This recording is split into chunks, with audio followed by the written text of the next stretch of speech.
वेदमंत्राच्या घोषासह आपण या सगळ्याचा आनंद घेणार आहोत, आस्वाद घेणार आहोत। यानंतर 91 दिव्यांनी पारंपरिक पद्धतीने त्यांचं औक्षण करण्यात येईल, वस्त्र फुलांची परडी त्यांना देण्यात येईल आणि वेदमंत्राच्या घोषणांना सुरुवात करेल।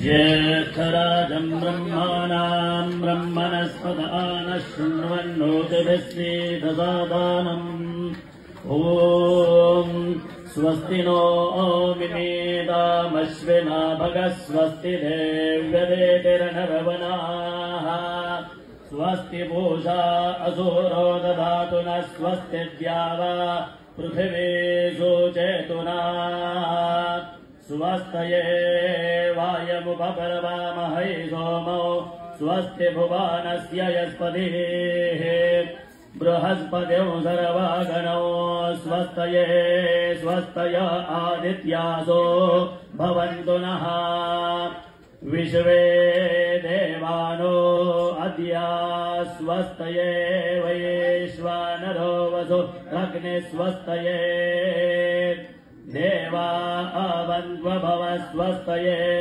स्वस्ति।